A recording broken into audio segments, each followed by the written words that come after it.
which is Red, White, and Blue group. The other co-chairs here somewhere.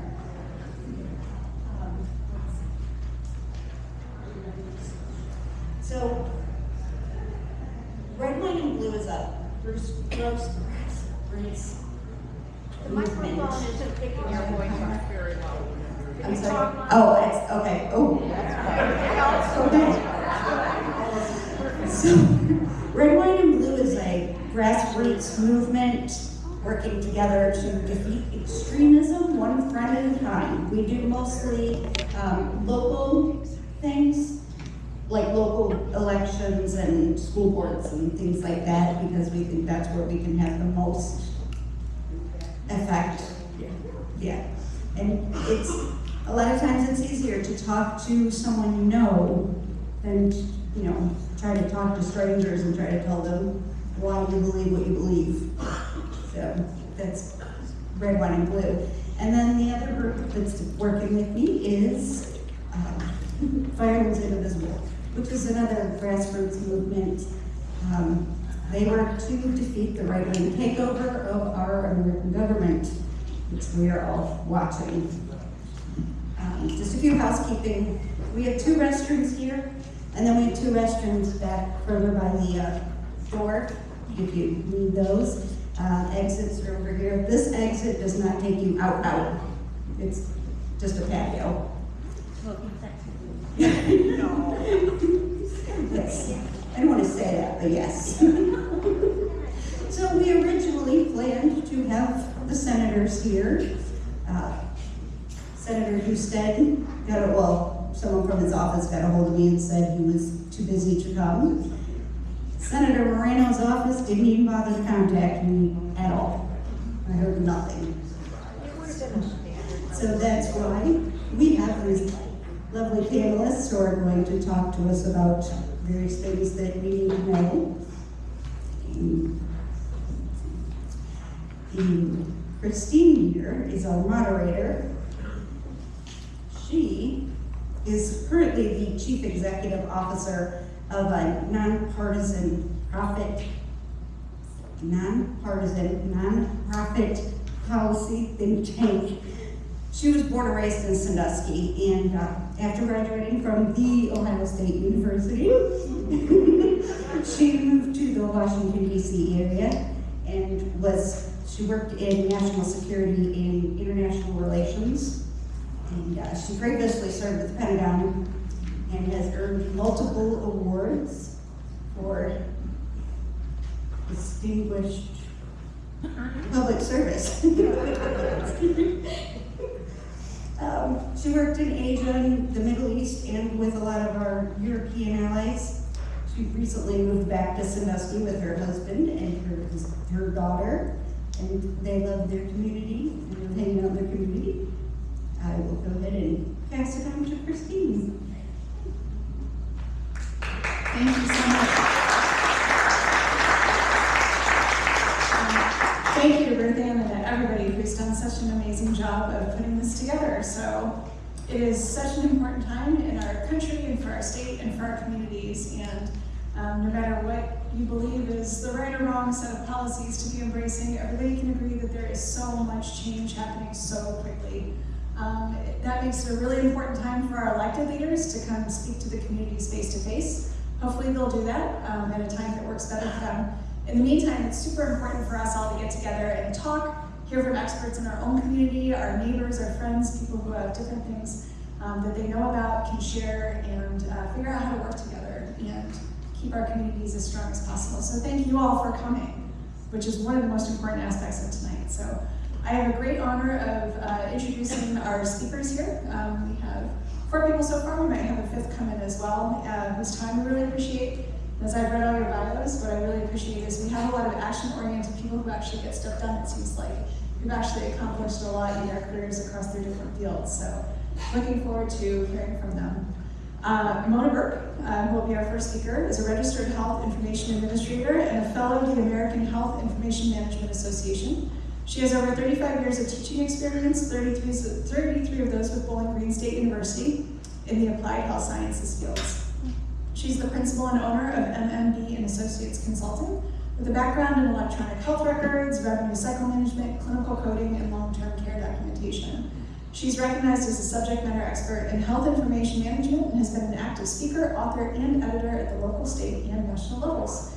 She's currently semi-retired from BGSU, working as a performance, curious what that means, working as a performance improvement specialist at Bishop Titus.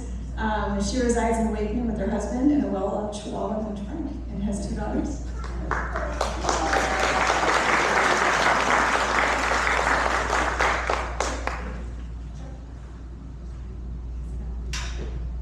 Oh, okay.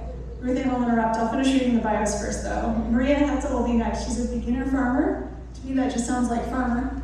Based in Norwalk, Ohio. With her background as a third culture kid, having been raised in Mexico and the Philippines, her education in international development, and her experience as an agricultural extension Peace Corps volunteer in Ghana, rural issues and marginalized populations have always been at the heart and the passion of her work.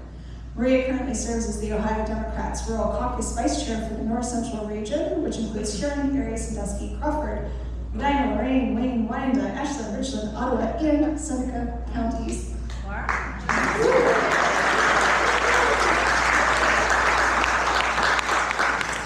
Steve Volk is a professor of history emeritus at Oberlin College, where he taught Latin American history for 30 years. He's worked on immigration rights issues for nearly 20 years and drafted the first city council resolutions on immigrant rights in 2008.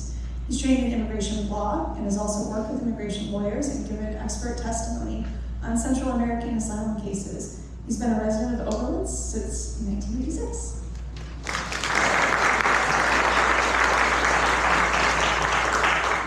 Cheryl Caffell is a lifelong resident of Norwalk, Ohio, who along with her husband raised 6 children, good for you, who are now grandparents to 13 grandchildren and 2 great-grandchildren. She's a proud mama of a gay son whom her family accepts and loves with all her heart.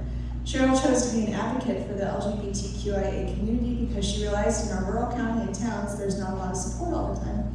Cheryl is the president of the Huron County Rainbow Community. Their mission is to assess the needs of this population to reduce stigma and increase access to essential services and support systems. Their goal is to create inclusive and safe spaces where members of the LGBTQIA+ community, their families, and allies can come together for support and ensure that every LGBTQIA+ person in our area knows they are not alone. Our mission.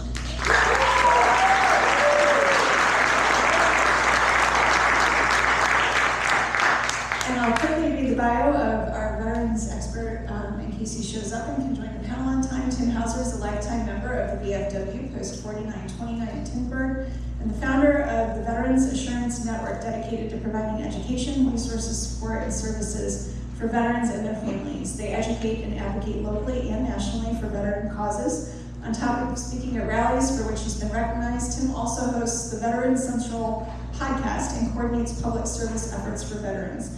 He vigorously advocated for the passage of the PACT Act, I see Susan here too, which expanded the VA's ability to deliver health benefits and health care for millions of veterans exposed to toxins during their service and survivor benefits for their families. To find out more, go to veteransassurance.org. Hopefully he'll be here to join us as well.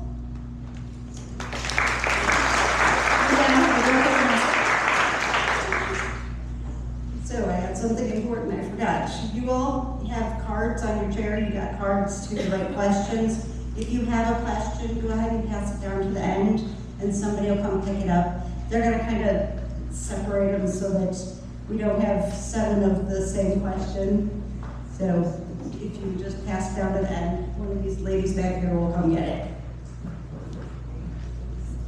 Thank you. So to start, while you're all thinking of your questions and getting them passed along for us to hopefully engage with today, each of our speakers will speak for about 5 minutes. We'll go through, and then we had pre-submitted questions online that we've kind of organized since there is some repetition and different things that we could pull together. So we've organized those, and we'll go through and we'll ask each of the panelists 2 rounds of questions as we're collating what you submit. Those questions will be oriented toward 2 things for us for each of our issues. Number 1 is there's a lot of confusion, and there's contradictory information, frankly, about every issue that exists in the world that you are all probably hearing. So we'll have our experts try to, we'll pose to them a few questions to try to elucidate, what's really going on and what you all need to know coming out of today's event. And then also start orienting toward what to do. So that's going to be a really important part of this, and hopefully some of your questions.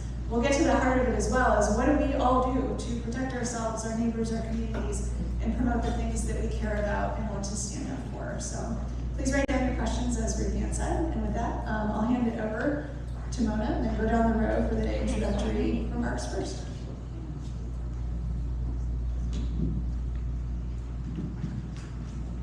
Hi everyone again. My name is Mona Burke, and right off the bat I just want to say I'm an old kind of retired lady, and I'm not here representing Fisher Titus or Bowling Green State University. I'm just myself trying to navigate through the waters the best I can with the rest of us here. I'm sure we have similar concerns, and I want to do my best to kind of share what my experiences are, maybe some of the things that have affected me personally, and some things that maybe I've thought about from the big ugly bill, I think, as I would prefer to call it, that was going to affect all of us as consumers of healthcare. And I think that a lot of people, they have a lot of thoughts about it, a lot of anxiety about it. There's so much swirling around us. And one of the things that we always put up in front of students or anybody when we're talking about healthcare is that whatever I can tell you right now, today, in the next 2 minutes, might not be true tomorrow, might not be true next week, might not be true next year. And in particular with this bill, a lot of these new rulings are set to not go into effect for 2, 4, 6 years out, some almost 10 years out. And so, who knows really what could happen in some of those instances. But I think a few things that I'll highlight in the first couple of minutes before I pass the mic, I guess, is that as a mother of 2 daughters, I'm very concerned about some things in the bill that is going to restrict their access to health care, is going to restrict low-income women's access to health care. It's certainly a target, and it's discouraging, to say the least, to look at 2 young girls that are accomplished in their 20s that have less rights than their mother, and in many instances less rights than their grandmother. I'm old enough to remember, for example, when my mom got her own checking account. My mom was a teacher, lifelong teacher, and she was dancing around that kitchen. She had her own money, she had her own place to put it, she didn't have to hand that over, and that was a big deal. I also worked in healthcare at the times when you had to get permission from your husband. And not only for female reproductive surgery, but for anything you want to do. I don't want my girls to go back to that, I want to go back to that. And so I'm deeply concerned about that, as well as their right to privacy, which now is kind of being eroded because we have executive orders and new legislation, and we don't know whether we have to follow the law or whether healthcare providers have to follow their ethics, and what the privacy and confidentiality overlaps are from that. And that is twisted up in this bill as well. As a career educator, I'm also super concerned about the student loan issues and how that affects healthcare providers. The average cost for a physician in this country, just for tuition, not the cost of attendance, because you can't work when you're in medical school, just for tuition hovers around $220,000. This bill cuts the access to federal loans at $150,000.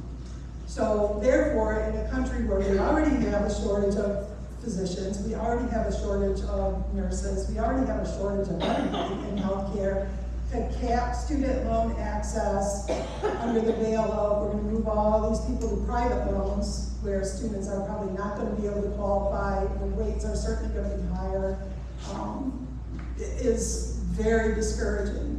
And so, we have students in the pipeline right now that are caught up in there and are probably going to have to drop midstream. We're going to lose positions from that standpoint. And so I'm very invested as a lifetime educator in fighting back about that issue.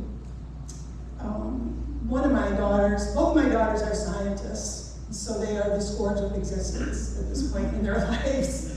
My youngest daughter is an orthopedic trauma surgeon.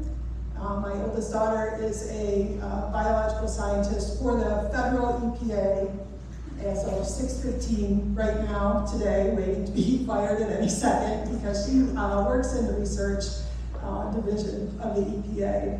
And so we're going to see, as a direct fallout of this bill, we've already seen the attacks on science and research all over the place.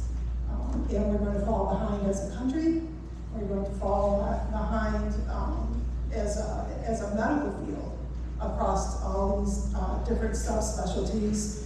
And the emergency room facet, where my daughter lands, is going to be even a bigger cesspool than it is currently. Because once all these cuts, the proposed cuts for really both Medicare and Medicaid come into place, all of those people have no other access but the emergency room.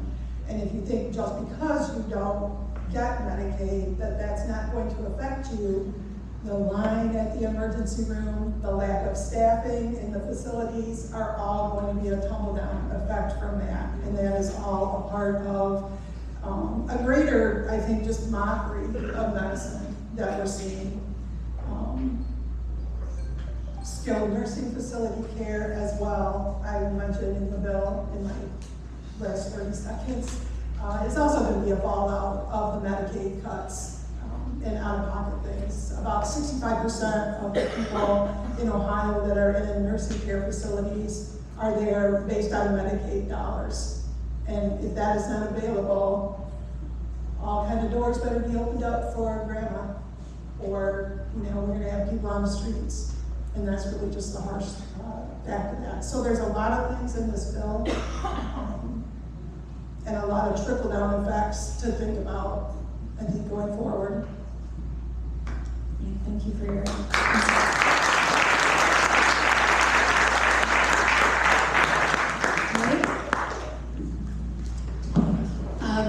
Hello. I'm just going to listen so I'm not pulling too much. Yeah, no, that's okay. Thank you. So I know I'm slated to talk about rural issues and agriculture, but I think what I'm going to do is focus a little bit more on agriculture, just because these are the rural issues, what everybody's going to be talking about. But something that I just want to point out, which I'm sure you all realize already, is that everything is interconnected. All of these things affect the other thing. If we're suffering in health, that's affected also with nutrition. Who are the people picking our food? Who are the people that are being marginalized and continue to be left out of our rural communities, right? So I'll focus a little bit more on agriculture. So state of agriculture in Ohio, just as is in the US in general, you've got skyrocketing input costs, unpredictable weather, low corn and wheat prices, and growing regulatory burdens and concerns, right? Those are kind of like the overarching issues. And what's interesting is that with the reconciliation bill is that it actually touched on a lot of agricultural issues, which really it shouldn't have, because the farm bill should have been doing that, which right now is actually expired and has actually just been extended from, forgetting which bill it was that actually extended it until September 30 of this year. So what's gonna happen there if we don't come up with a new farm bill, which is already now gonna be restricted, and what they can do, what the committee can actually do, which is a bipartisan committee, what they can do, because the reconciliation bill has already reached into their responsibilities. I think that the reconciliation bill in terms of agriculture has just given, there's a lot of things that it looks like it's giving agriculture and farmers and therefore rural communities, when it's not really gonna actually do anything. One thing that I saw was like, oh, it's permanent death tax exemption. That's gonna be great. Farmers are gonna be really happy about that. But I spoke to a few other farmers that have been in the business way longer than I have, and they were like, nobody's losing their farm because they can't pay their death tax. That they take care of that in estate planning, and that's taken care of. So it looks like they're giving things to you, but they're really not. Another thing that's interesting is that they seem to be changing things for opportunity zone programs, where they're claiming that they're going to be bringing upwards of $10 billion in investment into rural and underserved communities. But again, who's going to be getting that money? Is it going to be small allow farmers and landowners or rural communities to actually get in services that they need. I mean, just earlier today, I think I saw the Ohio Democratic Party chair or president, she was saying that Ohio is going to be losing potentially 11 rural hospitals. So that would have been an opportunity growth for us, right, to keep our hospitals in rural areas. Moving on from that, because I can go on forever on that. SNAP, let's talk about that, because in rural communities too, SNAP is, we use SNAP a lot more than in urban areas. And we also have the issues that we have around SNAP, whether it's access to it, are also different than what urban people who use SNAP require. For example, I think of transportation, right? How can people actually get to the places where to get the food that they need? SNAP Ed, so SNAP Education, has been completely defunded. That's just done now. So that's going to be affecting health too. That's a huge problem. And then the other area that's been hit is conservation. You know, Christine here was talking about how there's a lot of conflicting information that we're seeing out there. This is case in point. In literally one article I was reading, it says that the bill continues long-term funding authority for USDA's major conservation programs. And then literally in that same article, it says, according to the Congressional Budget Office, these adjustments collectively result in a net reduction of $1.8 billion in conservation spending over the next decade. Make it make sense. It just doesn't. And I think this is the thing. They're trying to make it look like they're giving us stuff, but when it actually puts into practice, we're not going to be the ones benefiting. Rural people are not going to be the ones that are benefiting from this. It's going to be big time farmers. And an example of why they're the ones that are going to be benefiting from that is a lot of the money that would have gone towards SNAP that they're supposedly saving is now going to be going toward farm bill programs and crop insurance funding. So what that's going to be doing is that it's going to, farmers that grow the crops that are eligible for those sorts of payments, which are only about 40% of farmers that grow those crops here in Ohio, and then the top 10% of those farmers collecting nearly 3/4 of those payments. So in Ohio, when you increase the funding for reference prices and decrease funding for SNAP cuts combined, all 88 Ohio counties stand to have a net loss in federal funding. I'm going to end it there just because we're out of time. 5 minutes goes by fast. Thank you so much.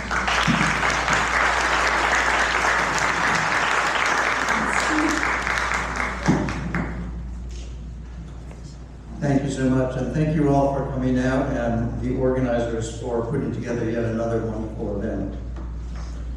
It's both incredibly difficult and incredibly easy to sum up the Trump-Stephen Miller immigration agenda in 5 minutes. Difficult because it would take hours to describe each twist of the knife as this administration gleefully shivs immigrants and removes their rights.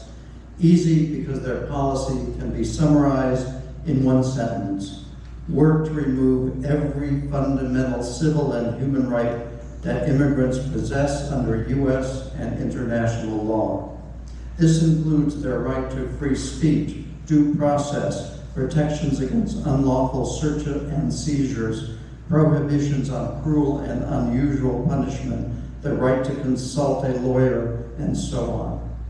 The administration's masked enforcers are not just seizing those without proper authorization, but individuals whose asylum cases are ongoing, immigrants holding green cards, men and women who are in court literally to sign their naturalization papers.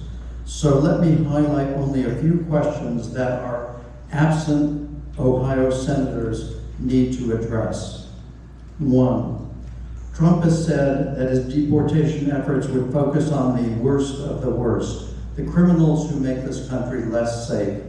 It is now painfully clear, especially after Stephen Miller demanded that agents arrest 3,000 immigrants a day, that the majority of those swept up in ICE raids are not criminals. According to the libertarian Cato Institute, 65% of those detained are not criminals, and 93% have no violent convictions. So who then is being arrested? The nurses and caregivers who have been here 30 years, the bagel shop owners, restaurant servers, in short, our neighbors. Senators, answer this. Why, for the love of God, are our communities safer when ICE deports the father of 3 U.S. Marines or a 6-year-old with cancer? 2, Trump asked for and you senators approved a budget-shattering bill that shoveled $76.5 billion to ICE, 10 times their current budget, making it the largest law enforcement agency in the country. And unlike other law enforcement agencies, ICE operates totally under Trump's authority.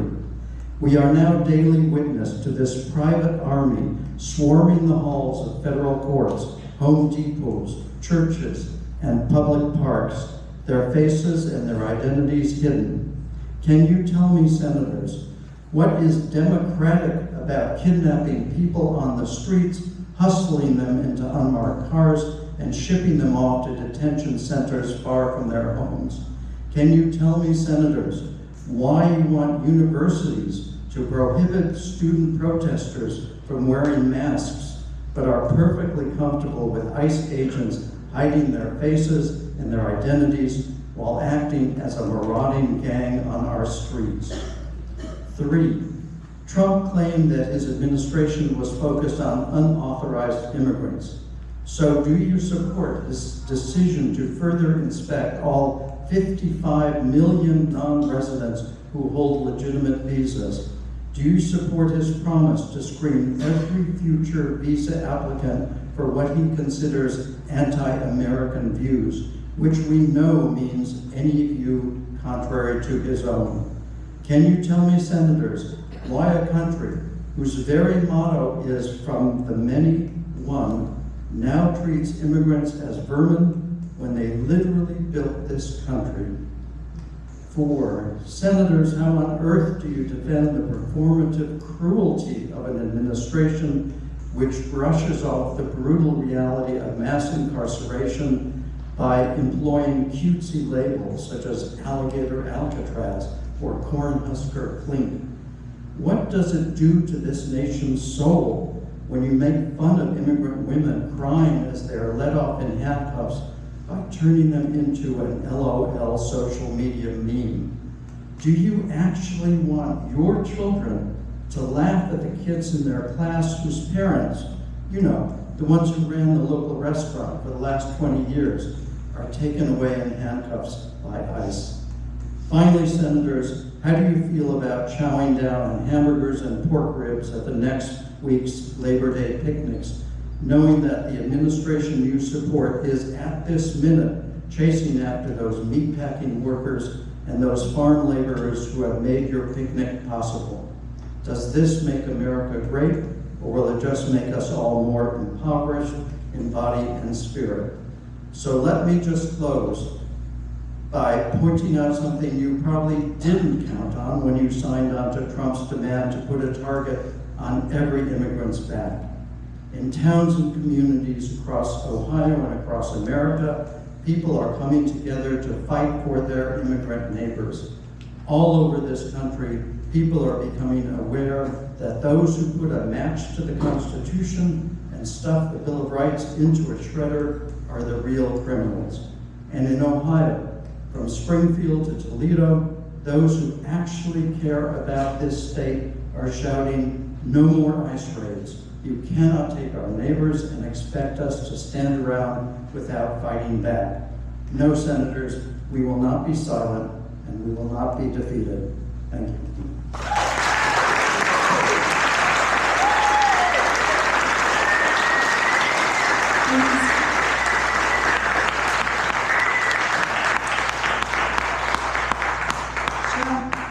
Thank you. Again, I'd like to thank everybody, and I take a little offense in being called an expert because I don't really believe I'm an expert, but I'm just a mama. The group that I'm representing would be the LGBTQIA group that I believe in Huron County really doesn't feel safe. There's a lot of places in Ohio I don't think our children, our adults feel safe. And as the newly elected president of the Huron County Rainbow community, we just want to make everyone feel safe. I don't care what your nationality is, I don't care who you love. We should all want to just have everybody feel that they're wanted and needed. Most of the people in our community meetings, their children have left Ohio. They've never felt safe here. My son lives in New Jersey, just outside of New York City. All their friends, they have wonderful jobs, they're wonderful people, but their parents have disowned them. And I think as part of our group, it's very hard right now with, well, we just have it right here in Norwalk. There's literature going on in people's driveways from the KKK trying to get people to join the KKK. Our police are informed of it, but we cannot close our eyes to what is really going on. So, started out that I became involved with this. There was, I got invited by another mom that is an LGBTQ ally group that meets the first Tuesday of every month at the Monroeville United Church of Christ. The pastor there leads it. It is not a formal meeting of any sort. It is just to be there for people if they need us or to help. Maybe they don't know what doctor to go to in the area or who to see. So we've had children from schools who don't feel accepted, and how can we help them? What kind of counselors will accept children in that community or are more focused with that community? We really want to reduce the stigma of the LGBTQIA. And in my mind, it's all nationalities. I think we have a lot of that in our area here. So we want to, the Huron County Rainbow community was introduced, I think, 5 years ago, and it kind of dwindled. And so we're trying to bring it back. We want to have more action. We want to make sure people know where we are. We meet on the third Tuesday or Wednesday. I have the dates over at the table at the AOS building here in Norwalk. It's the Artist Open Studio. They are an artist studio for handicapped children and adults so that they can earn a living by their art, and they teach others art. And they've opened their door for us to have our meetings there. Like I said, we're very new, maybe only a month and a half we've been meeting. So this is all kind of new to me, but our goal is just to let people feel accepted and for places for people to go. We have a few trans young women that come that are scared. The one's wife is a teacher and she's scared that she'll be fired as a teacher because she's married to a trans woman. I mean, we act like that's only a big city problem. It's not. It's right here. We're all humans. We're all God's children, and we just need to accept everybody. One of the problems going on right now is we're closing all the hotlines for the LGBTQI community, and that is going to lead to more suicides when people don't have anybody to talk to. And even in the instance of my son, his husband's family, his mother and sister have disowned him. And so luckily his father is still with him. But we don't realize how many of these children who are now adults, a lot of them, they don't have anybody to turn to. So if we take away these hotlines, we're just going to increase the suicide. My son is part of a group that comes to Cedar Point every year. They call themselves the Scream Queens. They go to all amusement parks all over the country. And last year they had 62 young men and women that came to Cedar Point. 11 of them stayed at my house. We had a great time. They're wonderful, wonderful people. But at least 65% of them have no family. So they just act like I'm this wonderful person because I let them come into my home. Well, I'm just being a mom, you know, the mom that I was taught to be.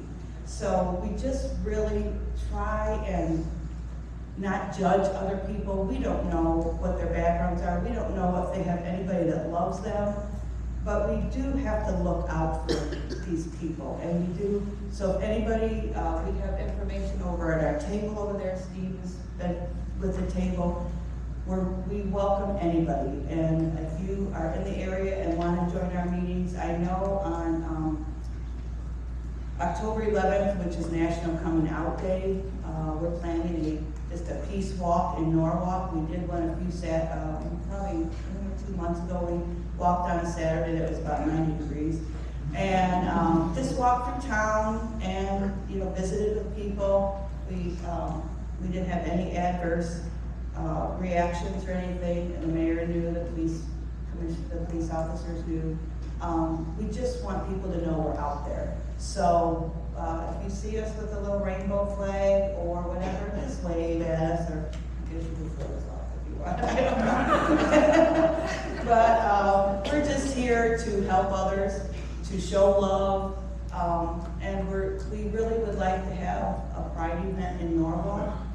As the county seat of Huron County. I don't know if that'll ever happen, but Sandusky has done a great job with that, so I'm hoping we can follow in their directions. We've all joined in on the Sandusky one, so we'll see where we are. But like I said, I don't really think I'm an expert, but here I am, so thank you. Thank you so much.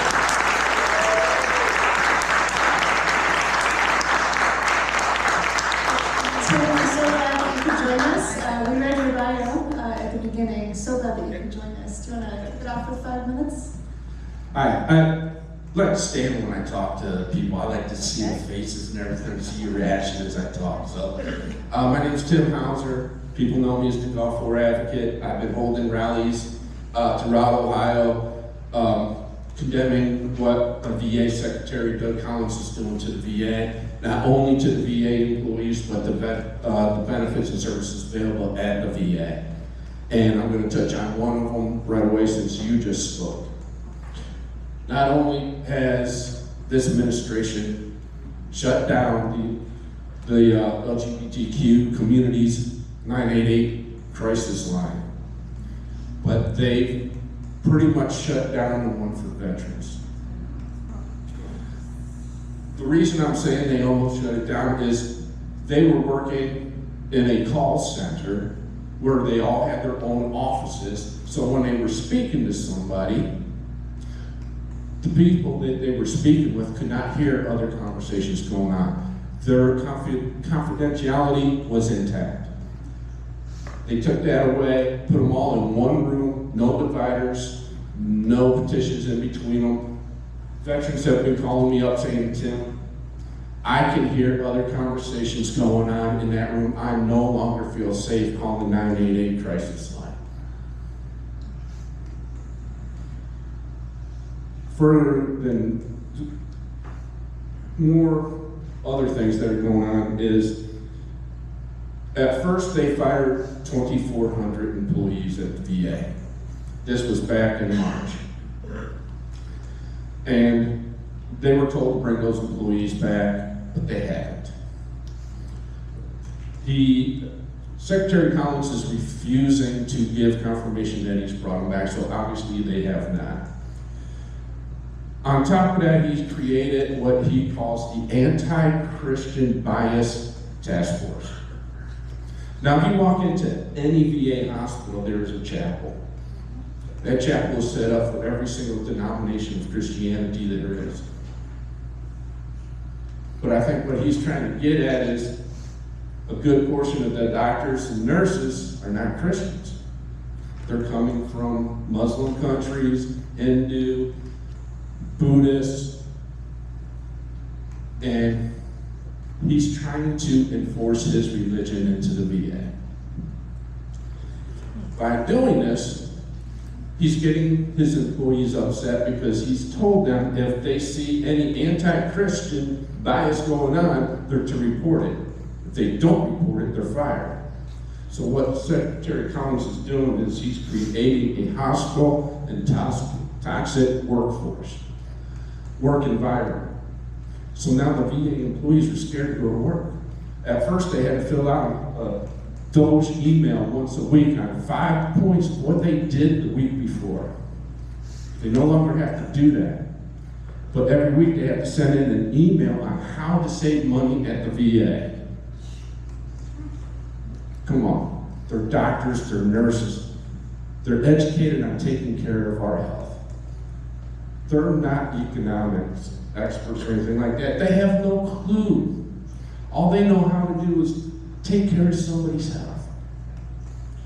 So with all this going on, the end of this month, 7,500 employees have taken the early retirement package, hoping that they actually do get paid. On top of that, there's another 10,000 who's walked out since March. They just quit. They're not replacing these people. So now we have a crisis going on to where it's getting harder and harder to get an appointment at the VA. Where over the last 4 years, the VA has become one of the best medical systems in the country. Are there problems with the VA? Yes. Some hospitals lack more than others. Matter of fact, Cleveland, Wade Park, Lewis Stokes, is considered the best hospital in the nation. The reason for that is because one, all the brand new intuition into the technology for prosthetics, that was thanks to Wade Park. Wade Park also led in research for anybody that was exposed to toxins and was covered by the PACT Act, which Bernie Moreno and Husted voted to defund. Matter of fact, I confronted Moreno at his party in Strongsville, and he called me a terrorist and he blamed it on illegal immigrants on taking health care away from veterans. So I know I only got about 30 seconds left here. So I'm going to ask, do we have any veterans or spouses of veterans out here? I'm going to ask them, thank you for your service. I'm going to ask you folks one favor, and this is not going to count as my call to action here at the end, but we need you. We need you to speak up. We need you to attend rallies. We need you to call Husted and Moreno. And thank God that Sheriff Brown is running again.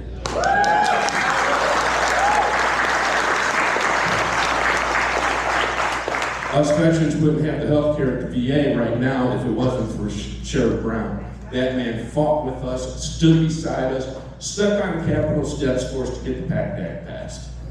So we need Sheriff Brown back in Washington, D.C. Yes, we do.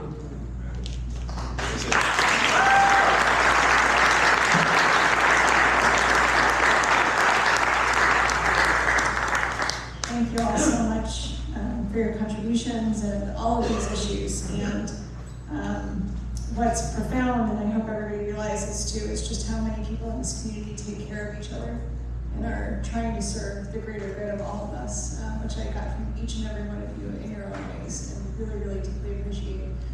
So I'll go through and first round of questions for everybody. We'll see where the time is on that. Try to just take a couple of minutes to answer to the best of your ability, and then we'll be checking in on where the questions from you all stand as we go for the remainder of the time. So, and again, trying to think of all of the really important points that you all made, that understanding the real situation and what do we do about it. Mona, you made a good point at the very start that the Big Beautiful Bill, big sweeping legislation, has a lot of provisions that roll out over time, and that things that look like they're going one way now might go in a whole different way in a month, in a year, 3 years, etc. Given that that's the nature of all of these provisions and all of the changes that are happening, are there a couple of things that everybody here should know are likely to actually move forward in the way that that bill has shifted things, unless something changes and steers things in another direction? So are there a couple of things that are locked in or that people can count on occurring should nothing come in and intervene? I guess if I had a crystal ball, maybe I would do a little bit better in answering that question. And I guess I think I would build off of two things. Definitely the first thing, let me back up for a second. I think one thing that's interesting as I listen to my peers here speak is the comment that someone made about how intertwined, I think it was you, how intertwined all of these things are. For example, I know people in healthcare literally all over the country. I can tell you absolute horror stories about physicians and nurses who were locked out of veterans hospitals where surgeries were canceled that day. Life-threatening experiences. The immigration situation, I think that, people sometimes are big critics about, they have some wild idea in their head that all of these migrant farm workers are getting all kinds of free health care and they're contributing nothing to the system, yet they're the net positive for Medicare money. They're paying it in, not getting any back. The target to behavioral health, mental health counseling, and access to surgery for that community, marginalized community, is extensive in this bill. And probably under a cloak a little bit, but the hits there are incredibly large. I think in a farming community, in a rural community, and where, like it or not, and perhaps many of you are, I know that no matter what window I look out in my house, I see a field. I don't see a house, I see a field. And all, just in this short period of time, regulations about pesticides, emissions, the diesel fuel emissions, keeping that safe, all the different harmful chemicals, and we all need to eat, but we all need clean water, and we need clean land, and we need to be concerned about runoff, or we're all going to be in the emergency room again and watching the fires catch on, or the rivers catch on fire again. And I think that all of that stuff is not a dream, or it's a nightmare, is what it is. And I think that that's something that we have to be concerned about. Living here in Huron County, our rural hospitals are definitely at risk. And I would say that if I had to pick anything that I thought was going to happen, it would be that. About 24%, I think it is, in Ohio, patients are funded through Medicaid. About the same amount, a quarter of our population here in Huron County is on Medicaid. If we have the loss of patients, which now I think the number bounces around at about 500,000 people in Ohio, if we lose that many patients from our Medicaid pool without access to preventative care, without access to routine care, showing up in our emergency rooms, which are the most expensive place you can be in an emergency room. Our hospitals are going to struggle. They're already struggling. I think we've had 4 in our area close. And I can hit you with just a few, if you'll ask for your patience, a few things to think about. Almost half of the rural hospitals in Ohio operated at financial loss last year. There's been close to 100 hospitals already since January that have closed their doors. Rural hospitals lose money on the most critical service lines because they're not able to purchase services, supplies, everyday things for patients at the discount price that larger hospitals can. It's also harder to staff, so you have to pay more in some instances, and a lot of people are under the impression they pay less. A lot of times you're paying more, and it's not just the physician. Physician salaries are about 8% of a hospital budget. That's it. It's not those greedy, money-hugging physicians. So I think that that's also something to be thinking about. About 50% of births in a rural county are Medicaid, paid for with Medicaid dollars. It's extensive. I think I mentioned already earlier about 65%. And so this is a huge target. It's a huge target for rural hospitals. And I think that, without moving over to my call to action, I think that that's something that we really seriously, you've got to have your thumb on and you've got to be watching. Because it doesn't matter that you're not on Medicaid. It definitely doesn't matter. Because all of this is going to have enormous trickle-down effect for you. Yeah, thank you.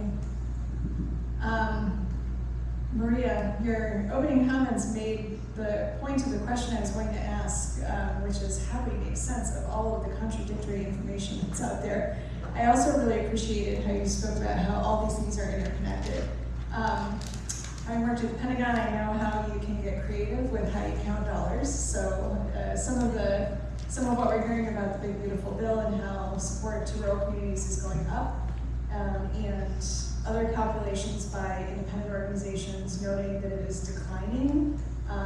That's a pretty normal phenomenon because you can count creatively, right, depending on what is the point that you want to make and if you're actually independent. So my question then turns to, so for us here, let's say in Ohio or North Ohio or however we want to call it, is there a way that, is there anybody who's keeping their thumb on in aggregate with all of these interconnected things? How are things really going with our own farmers, our own rural communities? Are there places where people can find information to try to understand not just the big aggregate federal numbers, as confusing and contradictory as they can be, but how are our communities actually doing as these changes take effect? Or is that sort of an information resource that needs to be created so that we understand how this is all looking in Ohio? That is a great question, and a great way for me to be able to advertise the Rural Caucus, actually. Join. Get involved with the groups, whether they're your county Democratic Party. I got involved a year ago with them and I have learned so much. I didn't grow up in the US, so there's a lot of things I didn't understand about how things worked at the local level. I've been learning so much from going out with them to canvas, getting to have one-on-one conversations with people. That's what we need to do. So that you have those stories, because stories are how we'll know that it's real, okay? It's not gonna be hearsay, you're going to know. So canvassing is hard. Canvassing is hard in rural areas as a Democrat. We need to stop being scared to do that. We need to stop being scared to have those kinds of conversations with our neighbors so that we really know what's actually real and what isn't. And going back to kind of joining some of the larger groups as well, where maybe you're gonna go into a Zoom meeting. I know, we're all still zoomed out from COVID days, but it's a great way to be able to connect and find out what's happening now in our neighboring counties and what's affecting them. Because, just as an example, H2 Ohio, with the Ohio budget bill, they're losing about 39% of their funding, okay? And it also seems to be that that's gonna be really, a lot of focus is gonna be, okay, what's gonna be happening in Northwest Ohio because of the lakes there, and then also working with the other states, Michigan, and then even over to Canada. So, we need to just be tapping into these networks. I know information overload can sometimes be a lot, but just pick a couple ones that you find are actually beneficial and stick to those and explore. I encourage you all to explore also avenues of news that maybe you're not used to. I started doing podcasts, and there's one podcast that I will listen to that's phenomenal for news and understanding what's real, because they're also getting they know who their sources are, and they're phenomenal. I would recommend Daily Beans for trying to understand and making sense of what's going on, okay? Daily Beans, yep. Sounds like there's some other fans of that one too. Thank you, that's great advice. I'm sorry, are you saying daily beans? Daily Beans, like Jack and the Beanstalk. Awesome, thanks. Steve, in the great immigration area, one of the things that is less in the news today, but was in the news, I think, pretty regularly over the past several years as concerns about immigration and all of the interrelated things have risen, is that we've actually had policymakers on the Hill and at state level and things like that across political aisles, actually try to come up with a lot of policy ideas for what could help the situation. Trying to make a balance of the different approaches and the different concerns, and actually come up with some real options for a more comprehensive approach for the nation. And there have been bipartisan concepts and things like that, but they haven't been enacted into law. Is there a way that we can find our way back to any of those ideas that have been aired before, or are we sort of in a situation where to get out of the current situation, we're going to all need to rethink a whole different direction for the country in terms of what do we actually do that's different from what we're all concerned about is going on now?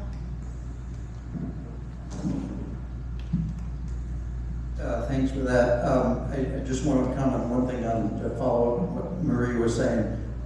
This is an administration that has made lying great again. I was listening to Senator Husted at the City Club last week, week before, whatever, and the lack of shame in which he could say, there's much more money in Medicaid for Ohio, there's much more money to the rural hospitals. You know, it's just astonishing the fact that they have no shame left in this kind of lying, in stuff that I think you're right, we can see with our very own eyes. Okay, the United States has always had a very complex relationship with immigration. With each immigrant pool that comes in, the previous one says, let's keep them out. Whether you're talking about Southern Europeans, Italians, whether you're talking about Jews in the early part of the 20th century, whether you're talking about, you know, et cetera, et cetera, et cetera. This is constant. And even though we pride ourselves, all except for Native Americans, as being a nation of immigrants, we have had a very conflictual relationship with them. One of the central problems at the basis of this that we have never truly dealt with is that it's really not an immigration problem, it is a labor and a worker problem. Because what we have wanted and lived through in this country is the cheap labor of those who work in the fields, who work in meatpacking, who take care of our parents in retirement homes, who mow our lawns, take care of our kids, etc. And we, quote unquote, we want to pay them as little as possible. And so we allow them into the country to do the work that it seems that no other ones want to do. And when it becomes politically profitable to turn our backs on them and to say, you immigrants are the ones who are taking our housing, you are the ones who are eating our pets, you are the ones who are, etc. When we know, factually, as you were saying, that these are millions of people who provide money into our tax system and don't get anything out of it. So until we solve this question of how we treat labor fairly and understand where it's coming from, and secondly, until we finally come to grips with the fact that we will not allow immigrants to be scapegoated as a political project which the Republicans have taken on full tilt, we will not solve the immigration problem. We have millions of people in this country who have worked hard for decades, who have built businesses, who have attended colleges, who have been in the military, who are having no pathway to citizenship only for a political reason. And we have to turn that around as quickly as possible.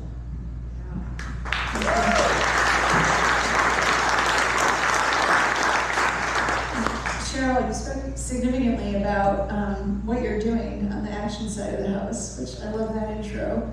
On the everybody knowing the status of what the issues are side of the house, which you got into a little bit as well. Are there a few things, and the context for this question is Rudian did phenomenal research about so many of these things, and for Senator Moreno, for example, there were times when he was very supportive of the LGBTQIA plus community, and he said very positive things and been supportive, especially toward business practices and things like that. But then that sort of, it seems like it's switching around and sort of changing quite a bit. Given the policy environment and the community environment that you spoke of, that a lot of families are dealing with, Are there a few things that you are most worried about in terms of that could be extremely dangerous or concerning, that if our elected leaders allow them to happen or drive them to happen even, that would make just a dramatic change in the lives of this community, even beyond the current situation? Thank you. I think I touched on it a little bit. I really believe that if we don't provide health care to the LGBTQIA community, there's going to be a lot of suicide. There's a lot of mental health issues with this community. A lot of it goes back to parenting, maybe for our religions, we don't accept them. No one will ever convince me that God didn't make my son the way he is.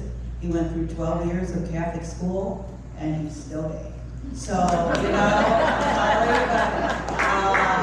this is who he is. We love him dearly, and you know, and everybody. And I guess, I think one of the biggest things, like I said earlier, is the hotline, the mental health issues.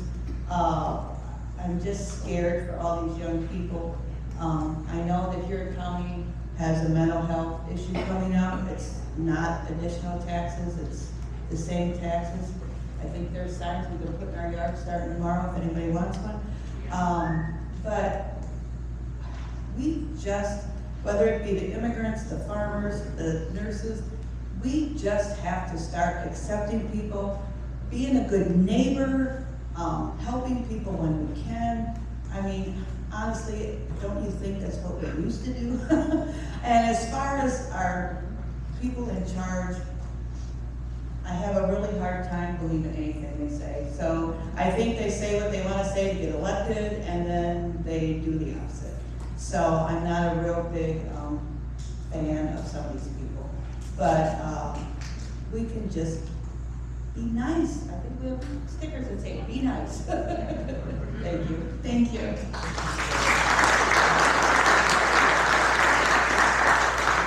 Our elected leaders following through on their promises is a great bipartisan theme that we should all embrace. Thank you for that. Tim, we'll pretend that you don't have a favorite in the Senate race. But not just for the Senate election, but all of our elected officials going into next year, given some of the degradation of services to veterans and changes in the support for them, and the things that we all know that they're going through, which you painted, you know, even a snapshot is devastating, that you provided us of what those people who served our nation are experiencing with this. For any of our next elected officials, whoever they be, whatever party, whoever they are as individuals, do you have one thing that you would put at the very top of the list of when you get elected, you need to do this for veterans? Actually, there's two. The first thing is that they need to learn how to use Congress.gov so they can read the bill before they vote on it.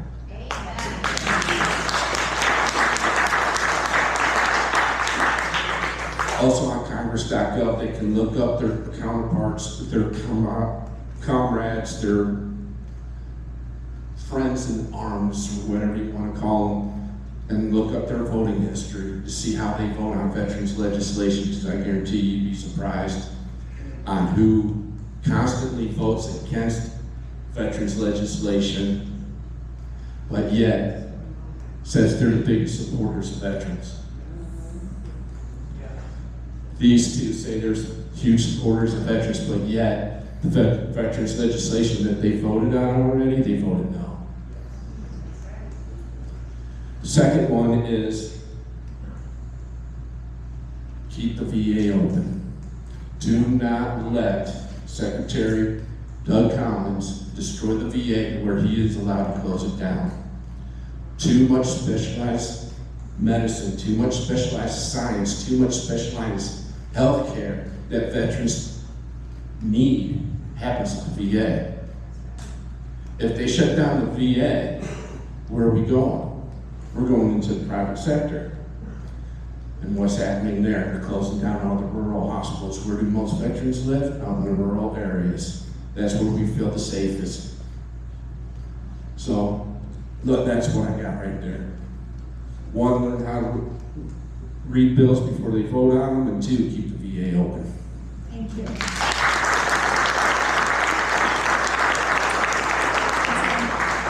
Are you ready for some open questions?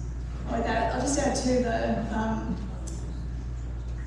to expand on your point just for one quick second too. It's our nation and all of your tax dollars have invested billions of dollars for decades in those specialized areas of medicine, both to support our veterans, and the benefits to the broader economy are just massive. So talking about being efficient, let's not waste the money we've invested in all of that. Let's keep it going and keep applying all that science and medical care, which is great. So thank you for the team who is collating questions. So what we'll do is we'll jump to some of these and see how things flow. All right, number one. This one is for Mona. With the passage of the big billionaire bill, that's their words, whatever you want to call it, what will happen to all those on Medicaid asking for my special needs nephew and all of those who will be affected?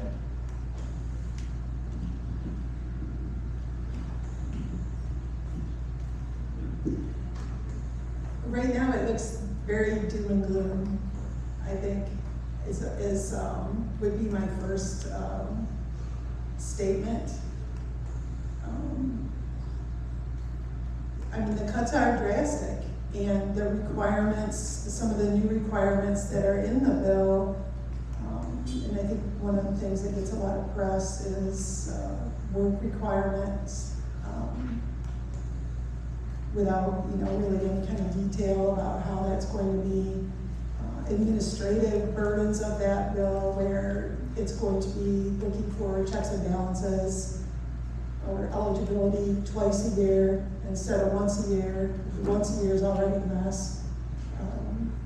And that's going to add to the cost of the administration of the Medicaid program, while at the same time money is being taken away from that. And I think that, unless we can get and grow a bigger sense of empathy among people for their neighbors and for their family members and for the people around them that need that service, basic human right to health care. Things don't look good, I guess, right now. I think the only thing that we might have to our advantage is that most of these things in the bill are a couple of years out. And so we have a lot of time to get loud about it and to advocate for healthcare for everyone, and to try to get these senators and representatives to turn their head and see what they're doing, especially in a rural area. And I think I heard somebody mention, down here about something there's money in this bill for rural hospitals, which is only partially, I think, accurate. Right now, there's money allotted towards rural health care, but not specifically for rural hospitals, not specifically for any one service. There's no tie in it to what your governor of your state might do. There's no real tie to it even reaching the state.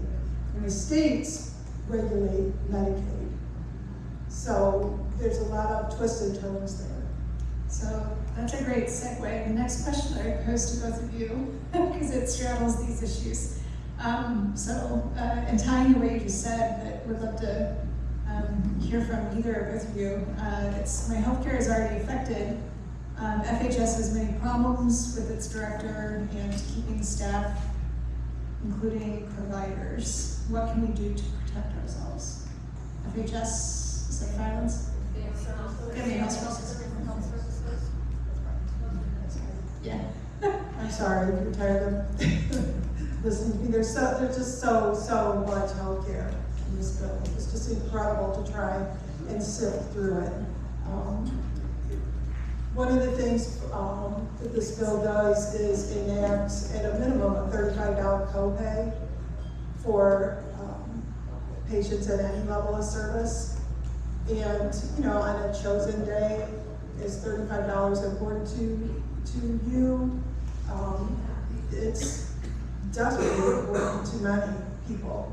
And so, even if you're going to get your behavioral health services, for example, at Family Health Services or some community-based thing, your co-pays are going to be higher, where they perhaps didn't have any co-pay before.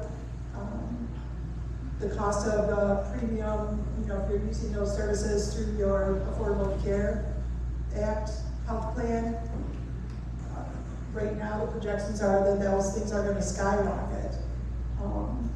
What can you do about that other than win the lottery and get the kind of health care that we're paying for all those representatives to have? Perhaps I don't have a good clear answer for that, but we've desperately got to do something, and if that is getting behind some of these hospital groups, which I think is a good place to start. I think that the Ohio Hospital Association, American Hospital Association, has their hands on that and can provide links to talking scripts or email scripts that you just use on your own to try and get your message across and do what you can to support the community healthcare efforts, because the rural healthcare is really truly at risk. Yeah. This is probably more actually us answering a little bit adding to the first question that was asked. And again, just showing you that connection between health and food, so therefore agriculture. And what the Big Bad Bill did also in regards to SNAP was that it extended it made eligibility more difficult. So now, to be eligible for SNAP, people who are up to 65 years old have to meet the work requirements, and then the work requirements have been made more difficult, so to speak, part-time. And a lot of times in rural areas, people don't work part-time out of choice. They work part-time because they have other responsibilities, like caring for elderly family members, special needs children, based on that question, for example. But also, maybe it's commuting issues, they're limited in that way. So, the other day too, and I know this isn't fake because I think it was on her Instagram account, Senator Rollins, the Secretary Rollins, the Secretary of Agriculture, she was asked, who's going to be working, who's going to be, harvesting a lot of the food in the field if we don't have immigrants coming in to be able to literally pick our food. She said Medicaid, people on Medicaid. Are you kidding me? What it says to me when they say things like that is that they don't actually know what they're talking about, but also it's to keep people so distracted, so busy, and so run down because they're just trying to survive that we're too tired to keep on fighting. Yeah.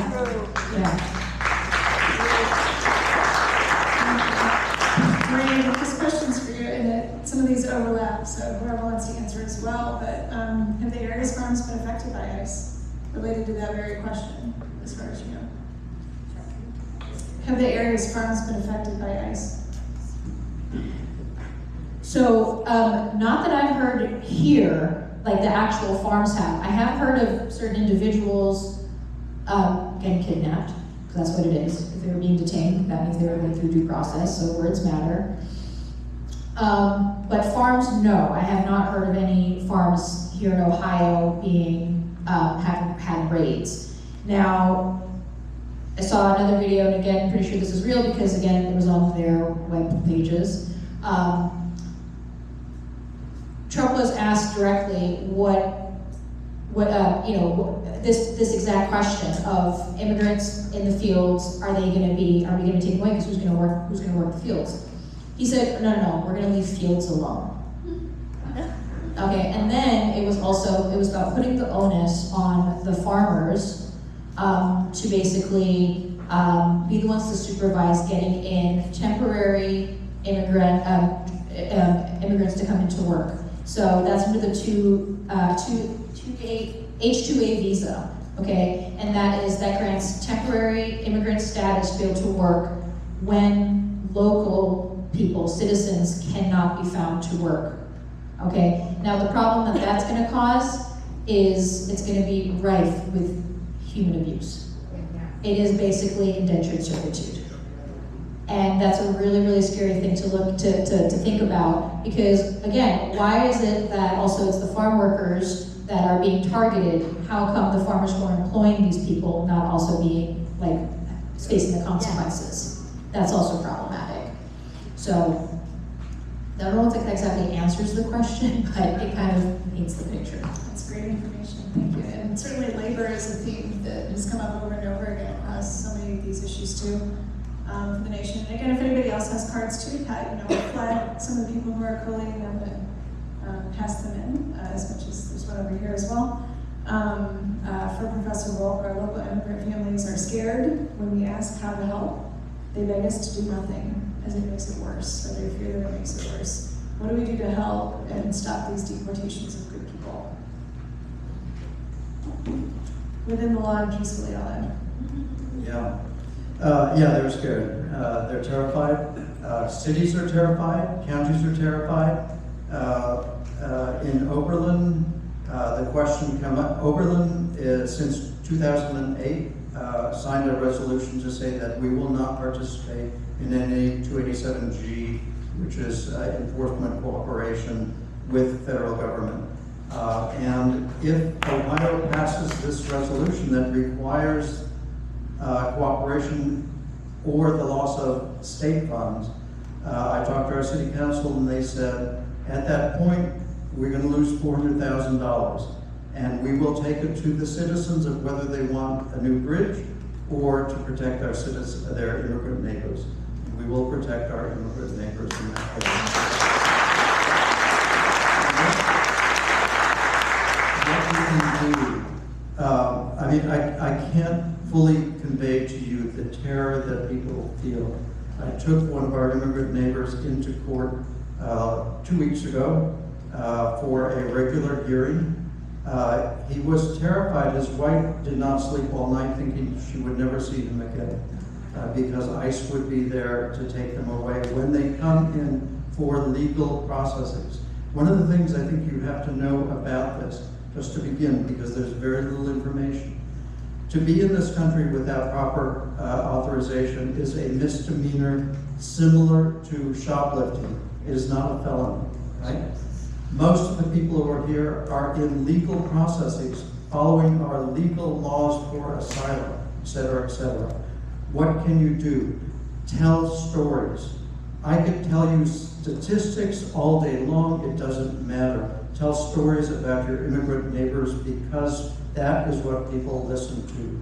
Support your town's employers. Go to them and say, sign this petition that we have that will say we support our immigrant neighbors, and make sure that they have a section in all of their restaurants or whatever that are for employees only, that ICE will not be able to come into. Put notices on your door and Similar questions, anybody else from the panel that wants to weigh in, please do. I just want to add, I think that this veil of extremist Christianity that a lot of these politicians are, waving their flag about, and at the same time we have all kind of shadiness, we'll say, from the country in their own backgrounds, and acting like their way is the only way to live some, sort of life, is just, the extremism is driving a lot of this types of things, and I think that it's time for people, especially, you could use the LGBTQ community, get your ducks in a row. There was a time not very long ago where if you wanted to be the power of attorney for your partner, you wanted to speak as the healthcare proxy for your partner, that wasn't available to you. Hopefully they can see this woman for the crackpot that she is. But we just don't know, and I feel like you feel, like how can we know? And I think that the only thing that we can do is to speak up when we see the misinformation flying around, and to speak in a direction. So, I can rail all I want at home to my daughters and my husband who's sick of it. Hearing it. But right now we don't have anything to do. other to do besides raise a discourse, point it in a direction, and be louder and louder about it. And not only, me, this is how it's going to affect me, but all of our neighbors. And it grows some empathy in the people around us as well. So we have a final question that is a little bit specific, but I think it's a good one to broaden just a little bit and incorporate final comments from all of our panelists here. So it is, again, on the action side, what do we do? How do you get people to run for office in rural communities? I would add for rural communities, but also getting people to run for office who are actually going to, as best we can tell, and then hold accountable afterwards, be champions for the issues that you all spoke about. I'm going to stand up and say it with my chest, I guess, as the saying goes. But I think one of the most important things that we can do, and especially if I look around here, and when I look down the protest lines twice that I've done it, once without fear, once a little of a step back, most of us in this room watched Kent State. I've spent most of my career with, same as probably the majority, maybe the colleagues here, with young adults and college-age students. Where are they? And I think as grandparents or as parents, one of the biggest things that I think we can do is to motivate those kids, I guess I say kids, but those young adults, to speak up and to be an educator for them and let them know that if they're not paying attention, they need to be paying attention. It's their, it's everyone's futures, but it's certainly their futures. What are we handing them if we don't stop the flow of misinformation? And I think that I find that disheartening as a college educator for my whole career. Where are they? Because I don't see them in the masses that I would like to, and their voices matter, and maybe they need to know that their voices matter, and maybe they need to know where they can find avenues to script what they want to say.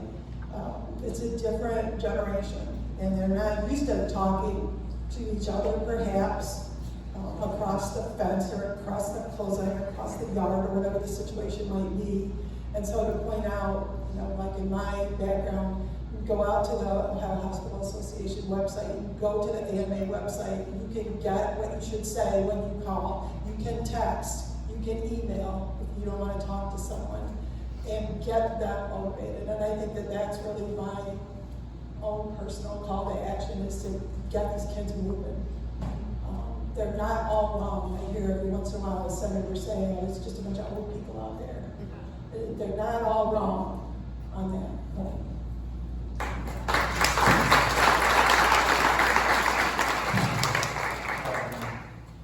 They're not at meetings like this, but they do pay attention to social media, and we do need to be much more active in that sense in terms of what we're doing. This administration and the Republican Party counts on us being cynical and counts on us being without any hope, right? The task before us is tremendous. We are facing this massive conflagration. Each of us has a teaspoon in our hand filled with water. Those of us up here can't put out the fire. Those of you out there with 1 teaspoon can't put out the fire. But if enough of us get together, we will put out this conflagration. You work at a local level. You go to your city councils, you go to your county representatives, and you present concrete ways that they can change things that they could do. In Oberlin, we pass resolutions that say no person who comes in for city services, police, fire, EMS, whatever, will ever be asked what their immigration status is. We will not cooperate with ICE, or with 287G operations. I was out at Cleveland Heights the other day. They are presenting a resolution which will allow $200,000 to go to support immigrants who are facing court charges because they cannot afford their own lawyers. Every community can do something to protect their neighbors, and when you do that, this is going back to your original point of how this is all connected. We all know the same thing, which is that first they will come for the immigrants, and then they will come for all of us, right? If we don't stand for that now, we will all be lost.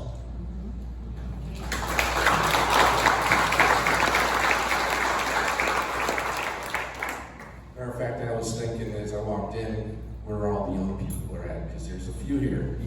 Thank you for coming. But you have to point about social media. If you look at what's being posted on Twitter, Facebook, X right now, you're going to see nothing but young people, especially veterans, protesting in Washington, D.C., protesting in LA. Matter of fact, it was a group of Afghanistan veterans that put on the Unite for Veterans rally in D.C. on June 6th. Now, one of them was over 35 years of age. So they are committed, they are engaged, they're just doing it in a way us older folks are not used to.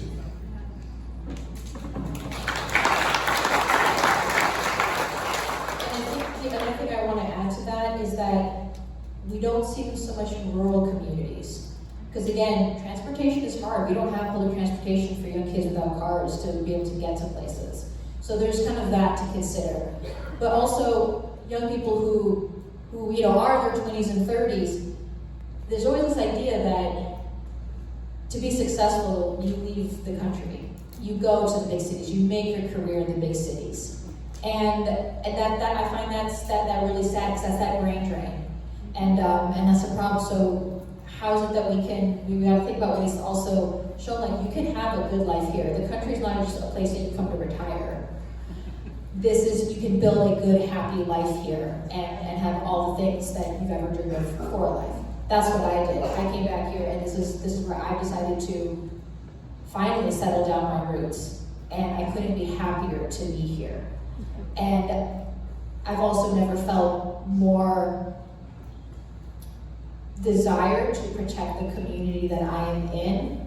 And I do, because I completely agree. I'm like, where are all the young people?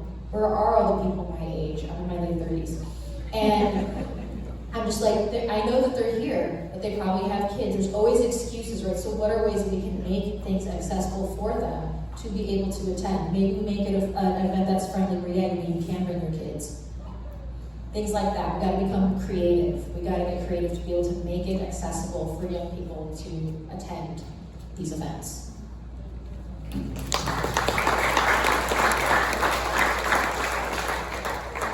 Well, as a parent of 30 and 40-year-olds now, I think a lot of times they feel like there's nothing they can do. And so we have to educate them and let them know that their vote does count. Try and invite them more. In my son's case, his husband wants to leave the country. He's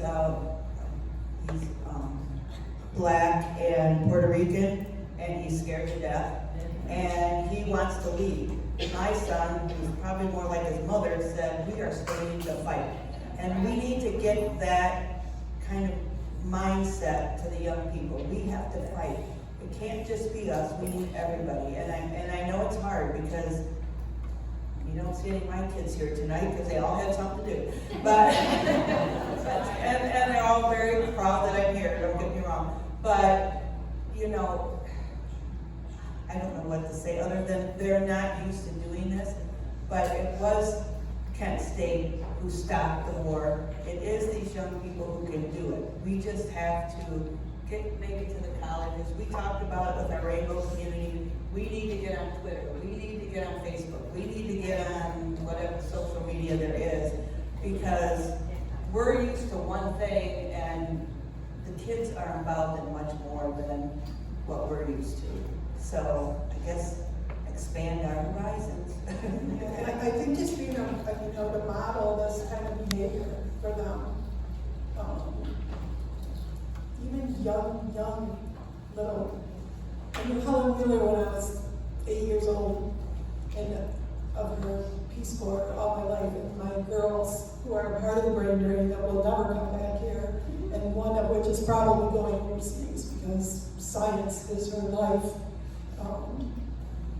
To model that there is something. I fight it every day with them. There is something we can do. You can't just throw in the towel.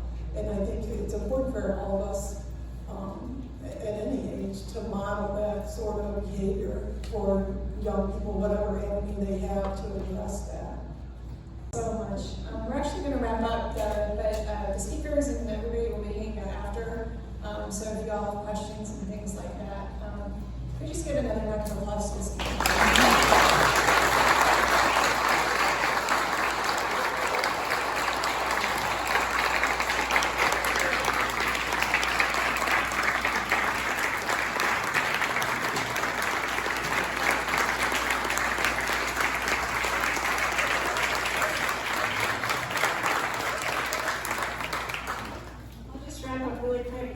So these were only a handful of the issues that we had to. This is an engaged community. You are active. There are people who love each other, that are doing everything, that are supporting their neighbors, and you absolutely have to keep doing that and keep finding new ways to do it. There were other questions about affordable childcare, energy prices, the environment, education, everything across the spectrum that you all need to stay engaged on. The one overarching question that I think gets to the theme of this was to the senators, and that's, do you realize that you represent all Ohioans? So I want everybody here to take that away, continue pushing for them to be accountable for the things that they promised in the campaigns, and that you all need for our communities. Keep each other informed, keep each other active, and keep pushing to make sure we have elected leaders going forward, and those who are elected now who actually do the best they can for our communities here in Ohio. Thank you all so much.